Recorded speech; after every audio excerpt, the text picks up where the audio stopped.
반갑습니다, 여러분. 고객은 항상 변하고 기술은 발전합니다. 어떤 분들은 이런 발전하는 기술과 시장의 변화가 우리 비즈니스에 어떤 영향을 미칠지 우려 섞인 시각으로 보는 분도 있고 또 그것을 기회로 활용하는 분들도 계십니다. 돌이켜보면 사실은 기술과 시장의 변화는 역사를 통해서 늘 있어 왔으며 그 과정을 통해서 비즈니스를 통해서 고객을 만족시키고 또 성장해 왔던 많은 비즈니스와 기업들이 있기 때문에 오늘날 우리가 이 정도의 풍요를 누리고 있는 것이 아닌가 생각이 됩니다. 최근에 여러 가지 환경 문제들 있습니다. 또 알파고 사건을 통해서 무한 컴퓨팅, 인공지능이 미래에 우리에게 어떤 영향을 미칠 건지 많은 고민들도 하셨습니다. 또 우주공학, 지구를 벗어난 다른 우주 공간에서 어떤 변화가 우리의 삶에 있어질 건지 많은 분들이 예측하고 또 준비하는 사람들도 있습니다. 또 여러 가지 환경 문제도 있습니다. 전 세계가 안고 있는 여러 가지 문제들, 또 여러 가지 기회들, 그것들에 대해서 어떻게 준비하고 또 어떻게 그것들을 기회로 발견해 나가야 할지 고민한 사람이 있습니다. 그 중에서 오늘 주목해서 볼 사람은 바로 이 피터 디아만디스라고 하는 사람입니다. 이 사람이 이 책을 통해서, 이 몰드라고 하는 책을 통해서 결과적으로 하고 싶었던 단 하나의 명제가 있다면 바로 전 세계적인 문제는 전 세계적인 사업 기회다 라고 하는 명제를 들고 나왔습니다. 이 사람은 이 말을 할 자격이 있는 사람인데 기본적으로 공학을 전공했고요. 엑스프라이즈 재단을 통해서 또 그리고 다른 재단을 통해서 수많은 미래 기업들에게 직접적으로 투자하고 또 그런 기업들과 교제를 나누면서 변화를 이끌어가는 그런 저자입니다. 그냥 책상에 앉아서 공부하는 사람이 아니라는 거죠. 이 책 볼드를 통해서 그동안의 비즈니스가 어떻게 변화해 왔고 앞으로 가까운 미래에 비즈니스의 환경이 어떻게 바뀌고 그런 시장과 고객의 변화가 우리 비즈니스에 어떤 영향을 미치는지 소개하고 있습니다. 오늘은 그 내용을 중심으로 함께 이야기를 나눠볼 겁니다. 이 책의 내용은 크게 세 가지 분야로 되어 있는데요. 첫 번째는 대담한 기술이 온다. 우리 비즈니스의 미래를 바꿀 아주 혁명적인 그런 기술들이 오고 있다라는 이야기를 하고 있고요. 두 번째는 어떻게 그러면 그 기술에 대해서 대담한 목표를 가지고 비즈니스에 뭔가 영향을 미쳐볼 것인가에 관련된 혁명적인 기업들의 사례들, 그리고 그런 기업들이 가지고 있는 어떤 혁신적인 일하는 방식들에 대해서 소개하고 있고요. 마지막으로는 그렇다면 우리 비즈니스를 새롭게 시작하는 스타트업이라고 볼 때 우리 비즈니스가 규모가 크든 작든 뭔가 이 변화에 대해서 새롭게 시작한다고 볼 때 어떤 방법들을 사용했을 때에 효과적일 것인가에 관련된 주제를 담고 있습니다. 결론을 내리자면 왜 변화해야 되는지, 무엇을 변화해야 되는지, 그리고 어떻게 변화해야 되는지 책의 세 챕터에서 이야기하고 있다. 이렇게 보시면 되겠습니다. 대표적인 예 두 가지만 한번 들어보겠습니다. 이 책의 1장에서는 최근에 비즈니스가 어떻게 바뀌었는지 이야기해주고 있는데요. 여러분 전 세계적으로 가장 규모가 큰 전 세계 최고 수준의 호텔이 어디인지 아십니까? 리츠칼튼이나 메리어트가 아닙니다. 전 세계 최고의 호텔 기업은 에어비앤비라고 하는 기업입니다. 과거에는 호텔 사업을 하려면 거대한 자산과 토지와 기술을 가지고 건물을 세워서 그 건물에 많은 서비스와 유무형의 자원을 투자해서 호텔 사업을 했습니다. 그러나 지금은 에어비앤비는 건물 하나 자기들이 세우지 않고 전 세계 최고의 호텔이 되었습니다. 우버택시는 어떻습니까? 우리나라의 경우는 아직 법률적인 문제 때문에 활성화되고 있지 않습니다만 많은 국가에서 우버택시는 자기 자신이 차 한 대 소유하지 않고 여러 차들을 공유함으로써 세계 최고 수준의 이동 수단을 제공해주고 있는 그런 기업으로 성장했습니다. 어떻게 이런 것들이 가능했을까요? 과거에는 산술급수적인 성장, 그러니까 A를 투자해서 B를 얻어내고 B에서 나온 이윤을 다시 C를 투자하고 C를 투자해서 D를 얻어내고 하는 1, 2, 3, 4의 성장 방식을 취하는 것이 전통적인 비즈니스의 방식이었다면 앞으로는 기하급수적인 성장을 이야기를 합니다. 하나를 더해서 하나를 얻는 것이 아니라 초기에 서로 연결하고 가지고 있는 자원들을 서로 공유해 줌으로써 기하급수적으로 성장하는 비즈니스를 발견해라 라는 이야기들을 해가고 있는 것입니다. 예를 하나 보겠습니다. 여러분 아이폰 스마트폰이라고 가정하겠습니다. 스마트폰 한 대가 가지고 있는 부가가치가 어느 정도 될까요? 이 안에는 동영상 촬영이나 화상회의, GPS, 디지털 시계, 의료 정보를 얻는 것, 음악, 그리고 사전, 게임 이런 어떤 다양한 어플리케이션들이 담겨져 있는데요. 이 체계를 통해서 이 어플리케이션들이 과연 이 스마트폰 한 대 안에 다 들어가 있는데 이 가치가 얼마 정도 될까? 여러분 상상해 보십시오. 얼마 될 것 같습니까? 네. 출시 당시 기준으로 하면 지금의 화폐 가치로 환산을 하면 약 90억 원 정도의 규모가 된다고 합니다. 뭐 그도 그럴 것이 화상회의 시스템 하나를 회사 내에 깔려면 얼마나 많은 돈이 들었습니까? 캠코더 한 대는 또 얼마였습니까? 그런데 지금은 단순한 이 기계 하나만 있으면 이 모든 어플리케이션을 다 모든 사람들이 공유하고 향유할 수 있는 그런 시대가 되었습니다. 디지털 사회에서는 기하급수적인 디지털 사회에서는 첫 번째 기술이 디지털화가 됩니다. 디지털화가 되어서 어느 한 사람만 소유하는 것이 아니라 모든 사람이 소유할 수 있는 상태가 됩니다. 그리고 그것이 적절한 잠복기로 들어가게 되고요. 잠복기를 지나면 파괴적인 혁신, 그러니까 많은 사람들이 그것을 누릴 수 있게끔 누군가가 그 아이디어를 대중화시킨다는 이야기죠.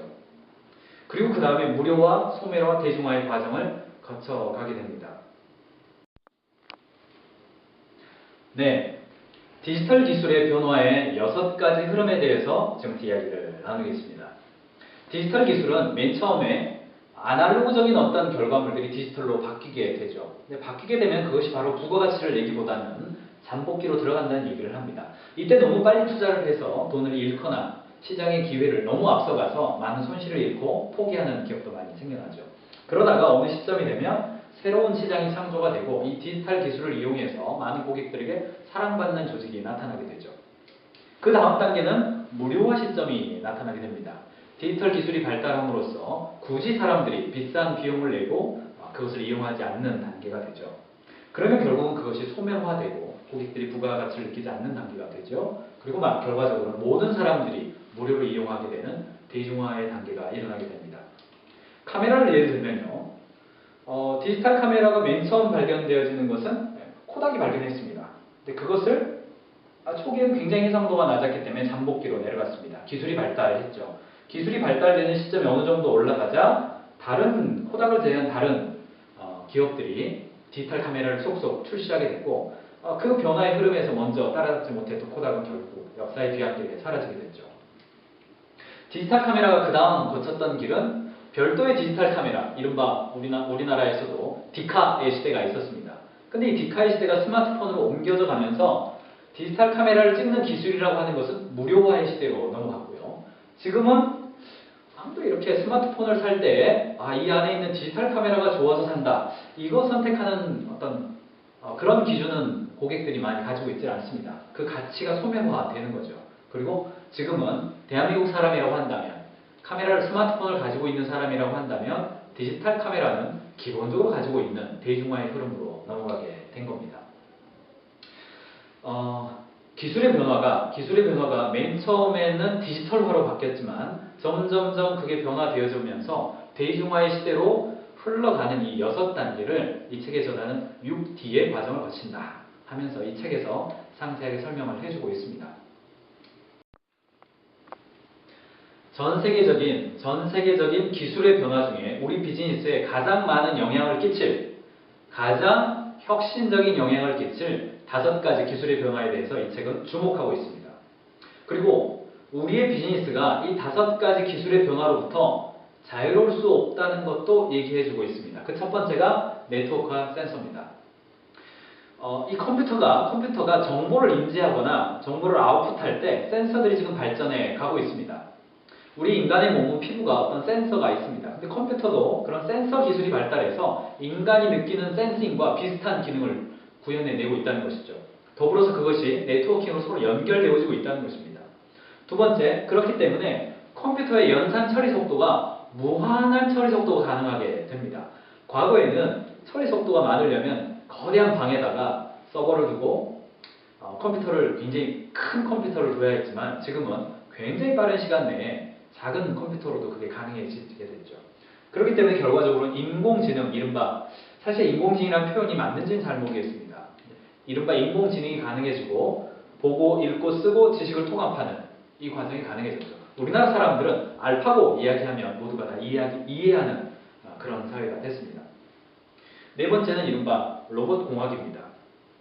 사람의 손이 굽혔다 펴졌다 하는 거, 이거 로봇으로 구현해내는 게 매우 어려운 일이었습니다. 그러나 지금은 서서 뛰기까지 가능한 로봇들이 나오고 있습니다. 마지막으로 합성생물학입니다. 혹자는 20년 이내에 부부의 관계가 남자와 여자의 관계가 로봇으로 대체될 가능성이 있다, 이런 표현들을 씁니다. 이 합성생물학은 사람처럼 생겼는데 로봇인, 이런 것들을 가능하게 해주는 그런 변화들입니다. 이런 변화들이 바람직하냐 바람직하지 않느냐를 떠나서 그런 변화들이 우리 비즈니스를 향해서 다가오고 있고, 그런 변화들이 우리 비즈니스에 어떤 영향을 미칠 것인가, 이런 이야기죠. 한 가지만 예를 들겠습니다. 여러분에게 두 명의 의사가 있다고 가정해 보겠습니다. 첫 번째 의사는 세계 최고 권위의 의사, 두 번째 의사는 세계 최고 권위의 의사들을 학습한 알파고 같은 의사. 두 명의 변호사가 있다고 가정해 보겠습니다. 첫 번째는 세계 최고 권위의 변호사, 두 번째는 세계 최고 권위의 변호사들을 학습한 알파고 같은 변호사. 어떤 사람에게 진단을 받거나 자문을 받으시겠습니까? 기술의 변화는 우리의 일반적인 생각도 변화를 가져옵니다. 이런 많은 기술의 변화가 우리 비즈니스에 어떤 변화를 가져오게 될까요? 또 이런 변화들에서 우리 비즈니스가 기회를 발견하고 고객들에게 만족을 시켜주기 위해서는 어떤 형태로 바뀌어져야 할까요? 자, 그러면 이런 기술과 시장과 고객의 변화에 대해서 우리 기업은 어떤 형태로 일하는 방식이 바뀌어야 될까요? 이 책의 저자는 결론부터 말씀드리면 이 스컹크웍스라고 하는 한 키워드를 우리에게 제시해주고 있습니다. 이 스컹크웍스는 원래 냉전 시대에 미국 공군이 비행기를 제작하는 방식에서 냄새나는 이 플라스틱 제조 공장 옆에서 이 돔을 씌워놓고 그 안에서 비밀을 유지해가면서 비행기 전투기를 개발했던 것에 기인합니다. 이곳의 특징, 이곳에서 개발해냈던 어떤 전투기, 그리고 공군의 기술력, 그리고 그들의 혁신적인 어떤 일하는 방식, 그것들이 미국 기업들의 어떤 원동력이 되어서 그 이후에 혁신적인 기술의 변화를 만들어냈다라고 하는 어떤 암시 또는 어떤 은유에서 출발한 건데요. 스컹크웍스라고 하는 거에 핵심적인 두 가지 규칙이 있는데요. 첫 번째는 어려운 목표를 가지라는 것입니다. 그냥 예측하면 되어질 만한 목표를 갖지 말고 정말 인간을 달나라로 보낸다 라거나 전 세계 모든 사람들에게 컴퓨터를 한 대씩 준다 라거나 그냥 평범한 사람이 상상할 수 없는 어떤 그 이미지 속에 있는 그런 목표를 가져라 라는 것입니다. 그래야 기존의 가정과 기존에 있던 로직들을 다 포기하고 연역적으로 생각하게 된다라는 것이죠. 두 번째는 이 두 가지인데요. 첫 번째는요, 신속하게 새로운 비전을 내놓는 전략을 쓰고 차단 효과를 높여라, 이런 이야기입니다. 이 켈리라고 하는 스컹크웍스의 책임자였는데요. 아주 대담한 목표를 세웠지만 빠른 단계에서 새로운 버전의 기술적 진보가 있는 것을 빨리빨리 단기 성공을 제시해 주어라 라는 의미이고요. 두 번째는 차단 효과를 사용해라 라는 것입니다. 오히려 오픈된 사무실보다 차단된 공간 속에서 혁신적인 생각들이 많이 나오더라 라는 이야기를 이 책의 저자는 해주고 있습니다. 이 이야기는 선택에 따라 좀 다를 수 있겠습니다만 이미 아이폰으로 유명한 애플의 경우도 드림팀을 구성해서 아무도 거기는 못 들어오게 하고 그 차단된 공간에서 혁신적인 것을 만들어내고 그것을 다른 사람들에게 충격을 주면서 어떤 기술을 제시하는 걸로 유명하죠. 두 가지입니다. 첫 번째, 아주 어려운 목표를 가지라는 것이고요. 두 번째, 새로운 버전을 자주 내놓고 차단 효과를 사용해라, 이런 이야기입니다. 제가 유념해서 보는 것 중에 하나는 이 호프먼이라고 하는 사람, 링크드인의 리더 있죠.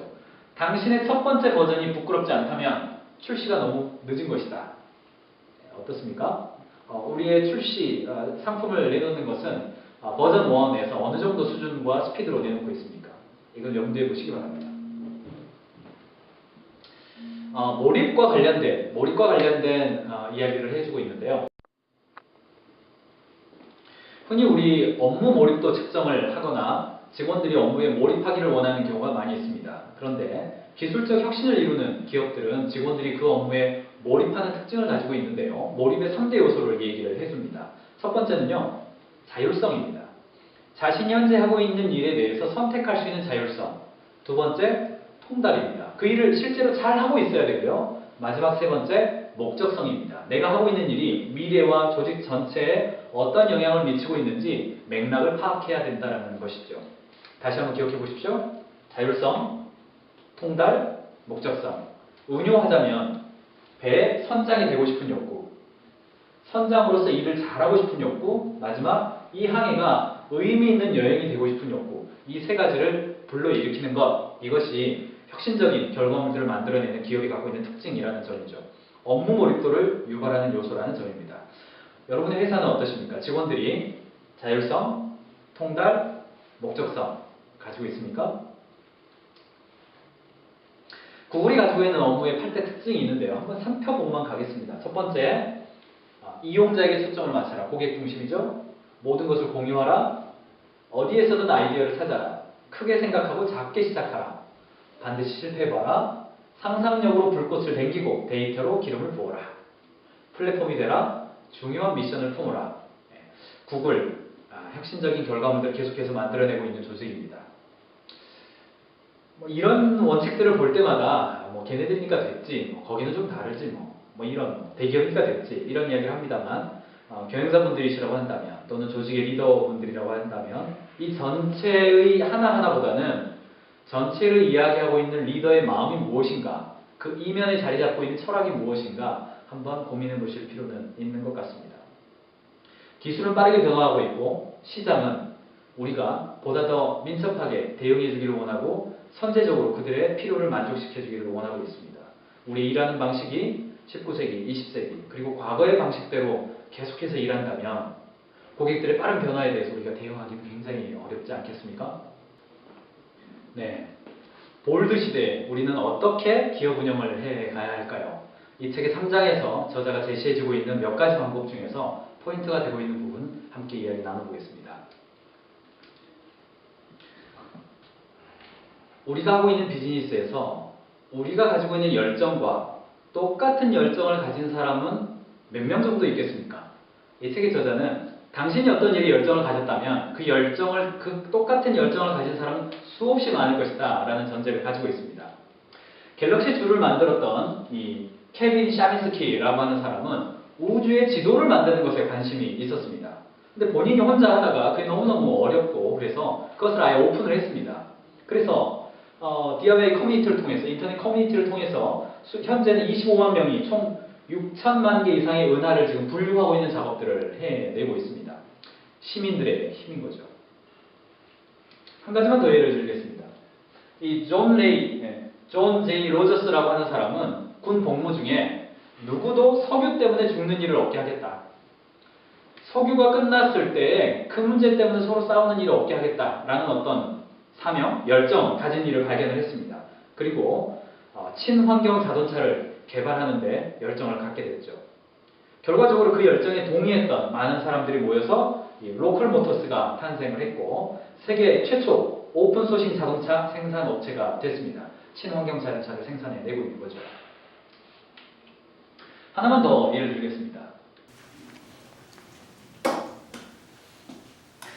우리가 가지고 있는 열정을 똑같이 느끼고 있는 사람들은 또 누굴까요? 여기 이런 사람들도 있습니다. 컴퓨터 프로그래머들입니다. 이 톱코더라고 하는 조직은 회사나 기관, 기업, 정부, 단체 이런 것들에 솔루션들을 제공해주고 있는 곳인데 이곳은 소싱을 오픈 소싱으로 합니다. 전 세계 40만 명 이상의 컴퓨터 프로그래머들로 구성된 커뮤니티입니다. 이곳에서 기업들이 가지고 있는 어떤 문제를 오픈해주면 전 세계에 있는 커뮤니티에서 자신들의 솔루션을 제시해서 그 문제를 해결해 주는 거죠. 소싱 자체를 이렇게 오픈해서 자기 자신의 어떤 실력을 뽐내고 싶은 그런 프로그래머들도 많죠. 결과적으로는 이렇습니다. 당신과 실제로 의미 있는 관계를 맺고 있는 모든 사람들, 즉 여러분이 하고 싶은 일이 우주의 지도를 만들고 싶은 일입니까? 그것을 하고 싶은 사람이 있다는 것입니다.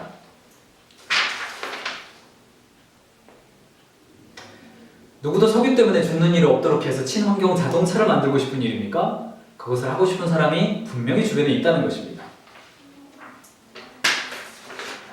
어떤 조직의 문제를 해결해주는 프로그래머, 콘텐츠 개발자, 이것을 하고 싶은 어떤 솔루션을 개발하고 싶습니까? 그거 역시 주변에 틀림없이 그것에 열정을 느끼는 사람이 있다는 것입니다. 결과적으로 우리가 하고 있는 어떤 자원, 우리가 가지고 있는 어떤 비즈니스상에서 필요한 것들을 나 혼자 만들어내려고 하지 말고 클라우드 소싱을 해라. 소싱 클라우드를 해라. 이런 이야기입니다. 실제로 최근에 비즈니스적으로 활성화되어지고 있는 수많은 것들은 어떤 자원을 내가 다 개발해내는 것이 아니라 이미 공유되어지고 있는 자원들, 이미 그곳에 열정을 느끼고 있는 사람들을 불러 모아서 그 안에서 커뮤니티를 형성해서 그 커뮤니티 속에 있는 자원들을 활용하는 그런 기업들이 상당히 발전하고 또 사람들로부터 투자도 받고 또 성장하고 있는 것을 봅니다. 많은 기업들이 플랫폼이 되고 싶고 커뮤니티가 되고 싶어 하죠. 이 책에서도 클라우드 소싱이나 커뮤니티를 형성하는 것 관련돼서 많은 방법론을 얘기하는데요. 저는 이 시간에 세 가지만 이야기하고 싶습니다. 첫 번째는 탐욕을 주의해라라는 이야기입니다. 플랫폼이 되고자 한다면 내 물건을 팔고자 하는 어떤 욕심, 이런 것들이 드러나는 순간 고객은 그 순수성을 오해하게 되는 거죠. 의심하게 되는 거죠. 결국은 고객들을 한 커뮤니티 안에 불러 모으는데 실패하게 되는 것입니다. 두 번째는 명예를 소중하게 여기라는 것입니다. 나의 명예가 아니라 고객들의 명예이죠. 내가 만들어 놓은 플랫폼과 커뮤니티 안에 들어와 있는 고객들의 명예를 높여주고 나 자신이 드러나는 것이 아니라 그들이 드러나게 만들어 주라는 것이죠. 탑코더의 경우도 그 개발자들의 실명과 그 개발한 사람들의 명예를 높여줬기 때문에 전 세계에서 40만 명 이상의 프로그래머들을 모을 수 있었던 것이죠. 마지막 세 번째는 단기적 욕망을 제어해야 한다는 것입니다. 초기에 플랫폼에 대한 이익을 빨리 뽑아내려고 하는 경우 그것은 바로 탐욕이 보여지게 되는 거고, 이익을 추구하려는 것이 드러나게 되는 순간 고객들은 이탈하게 되고 그곳에서 자신들의 역량을 발휘하지 않고 자신들의 어떤 소싱을 이쪽에 제공해 주지 않는 거죠. 해야 할 것은 9단계로 이야기합니다만 1단계가 가장 중요한 것 같습니다. 거대한 변화를 불러온 목적이 무엇인가, 이것을 분명히 하라는 점입니다. 나도 열정을 느끼지만 함께하는 커뮤니티 속에 있는 사람들도 열정을 느낄 만한 일이 무엇인가, 그것을 함께하는 컨셉으로 커뮤니티를 강력하게 만들고 그것에 작은 그룹을 만들고 단기 성공을 이끌어내고 열정을 불러일으켜주고 그것을 통해서 서로가 비즈니스로 활용할 수 있도록 만들어주라는 것이 이 책의 저자의 교훈입니다. 마지막 이야기를 하겠습니다. 볼드라고 하는 단어 자체가 크고 대담한, 위험한, 따로 떨어져 있는 아주 대단하다 이런 의미를 가지고 있습니다. 세 개의 질문을 여러분에게 던지고 싶습니다. 그 첫 번째, 거대한 변화를 불러일으킬 우리 기업이 가진 목적은 무엇입니까? 나도 열정을 느끼지만 주변에 있는 사람들도 열정을 느낄 만한 일이 무엇입니까? 이 질문에 한번 답해 보시기 바랍니다. 직원들과 한번 나눠보시길 권해드립니다. 두 번째, 우리의 도전을 필요로 하는 기술의 변화는 무엇입니까? 이 책에서는 거대한 5가지의 변화를 이야기했습니다. 그 변화 중에서 우리가 도전해서 그 변화를 활용할 만한 것은 무엇일까 하는 것입니다. 저는 개인적으로 교육과 컨설팅, 비즈니스를 통해서 이용하고 싶은 기술이 있는데요. 그것은 바로 무한 컴퓨팅 기술입니다. 만약에 전 세계의 경영과 비즈니스와 업태별 수많은 그 패턴들을 빠른 시간에 제가 활용해낼 수 있다면, 그 패턴들을 제가 빨리 무료로 확보할 수 있다면 보다 정확하게 고객의 필요와 고객의 경영의 단계별로 솔루션들을 제공해 줄 수 있지 않겠습니까? 그런 것들을 제가 가질 수 있다면, 그런 것들을 소싱해 낼 수 있다면 저는 활용하고 싶은 그런 기술이죠. 컨설팅도 새로운 단계로 변화가 가겠죠. 마지막 5번째는 우리의 스컹크웍스는 무엇입니까? 하는 질문입니다. 독립된 공간에서 상상을 뛰어넘는 대단한 목표를 가지고 단기 비전을 계속해서 제시하면서 할 수 있는 일은 무엇일까 하는 점입니다. 책의 저자는 볼드를 통해서 우리의 비즈니스가 기술과 시장의 변화에 따라서 어떻게 그것들을 활용하고 또 고객들을 만족시켜 줄 것인가에 대한 고민들을 하고 답을 던져주고 있습니다. 여러분, 전 세계적인 문제는 전 세계적인 사업 기회다라고 말하는 이 책의 저자를 귀담아 들어보시고 우리 비즈니스를 어떻게 어떤 방향으로 또 어떤 방법으로 변화시켜 갈 건지 고민해 보시는 그런 기회가 되시기 바랍니다.